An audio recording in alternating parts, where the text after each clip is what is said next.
Um, the message that I'm picking up across the two spreads here is there's a lot of like idealism, thinking about what can be, what should be, the way things should play out, and not enough realism. And so I feel like the message for this week here is, and especially your spiritual advice, is to be very, very realistic with your expectations and to, stop thinking about the fantasy of a person or a situation and looking at, the reality of what you're dealing with in this present day and what practical steps you can take based on all the information you are given and on everything that you know to be true. And so I feel that you kind of need to,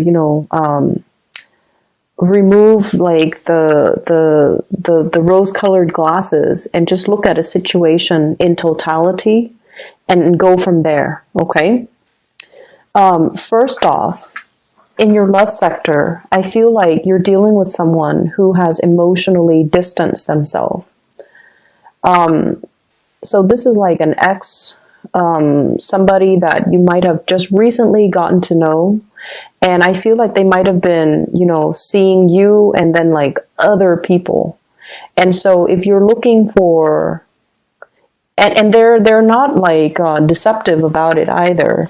So you might have, told them, I'm only talking to you and another person. They might be like, oh, I'm talking to a few people, so they're going to be honest about that. And then all of a sudden the communication stops. And then you're like, I wonder what happened to them.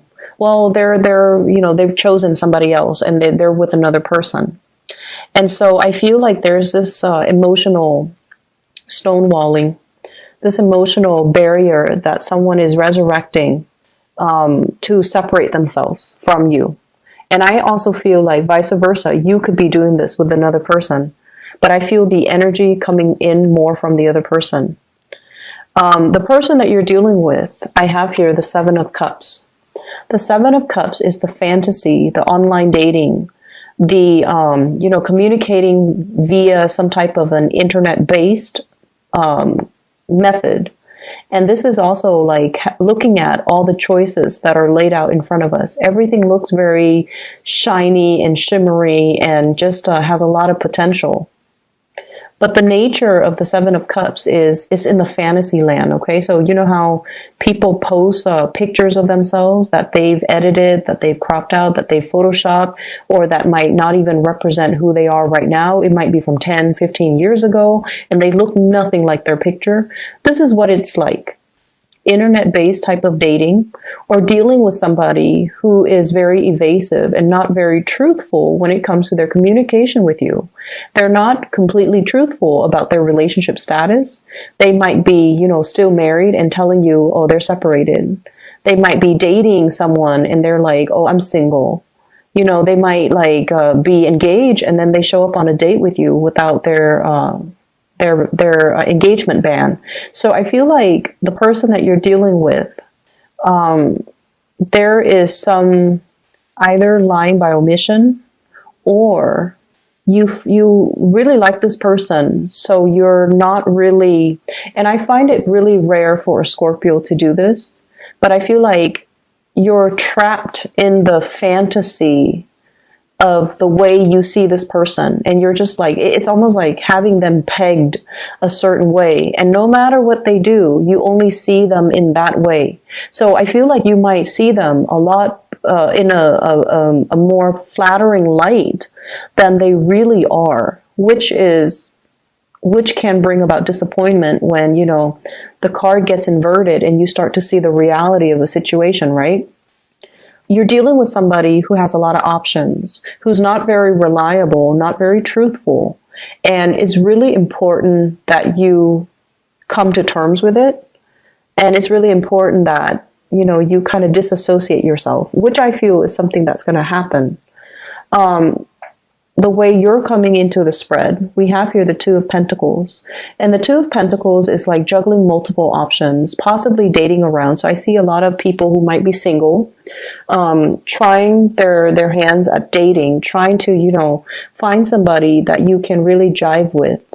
And at the same time, when you're in this state where financially and emotionally, you're very up and down, you're not very stable, and you're not very sure about what you're looking for. You're just like, I just want something out there, but you're not really sure with yourself. What qualities are you looking for? What type of person are you attracting? What type of person do you want to share your life with? What do you want even? Do you want a fling?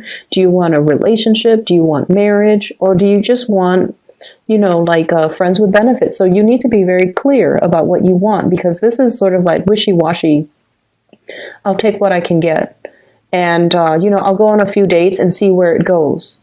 And I see a lot of Scorpio people do that because, you know, innately, you're very understanding that we all are humans. We all have flaws. So you're very open-minded when it comes to the types of people that you date. You might even, you know, like you're very open-minded when it comes to, you know, dating outside of your race, outside of your culture, outside of your ethnicity, dating somebody who's a lot older, dating somebody who's a lot younger. You're just very, very open-minded. Because you know that everyone, you know, has their own story and everyone's lives can be very interesting. So you like to get to know people. But when you're coming into a dating environment and you don't really have a clear sense of what you're looking for, what you want, the whole experience can be very confusing and you end up wasting a lot of time because you're giving people the benefit of the doubt, even after they have shown themselves to be not relationship material. So be very careful about that for those who are singles, okay? I see like people in their 20s, you know, just going out there, having a good time, and that's fine. But at the end of the day, it's important to kind of narrow down, you know, what am I looking for? Even if I'm looking for friends with benefits, what are some of the innate qualities they need to have in order for me to, you know, sleep with them? So just be a little bit careful. So if you're dealing with this type of a person, I have here the Eight of Cups. So this is, you know, emotionally walking away, emotionally removing themselves from the equation and emotionally leaving the picture. And then I feel the other person is clinging on, okay? Clinging on to a person, clinging on to the ideals of that person, clinging on to, it should have worked out. Why didn't it work out? And I just feel almost like you're seeing a person for what you think they are rather than what they're telling you.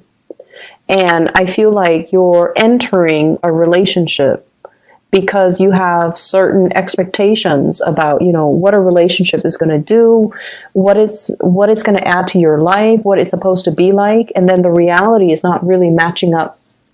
And then I also feel like some of you, we have the Four of Wands in the middle of the spread, dealing with somebody who's already taken, dealing with somebody whose heart and soul is elsewhere. And no matter how much you try to cling on and control and you know, will it back, they're exiting the picture, okay? Coupled people, there is an emotional disconnect between you and your relationship partner. I feel like it's like one person wants to do this, pointing this way, the other person wants to do this.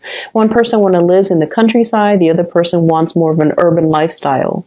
One person wants to, you know, go to the West Coast, the other person wants to go to the East Coast. One person likes warmer climate, you know, humidity and all of that. The other person wants like snow and cold and seasons. And so preferences between you and your partner, it's they're very different, and so there needs to be some type of balancing out. There needs to be some truthful communication here, I'm sensing, and there needs to be from your end about, you know, letting go of control, okay, and letting your partner voice their opinion, and especially Don't make decisions prematurely. Listen to what they're saying.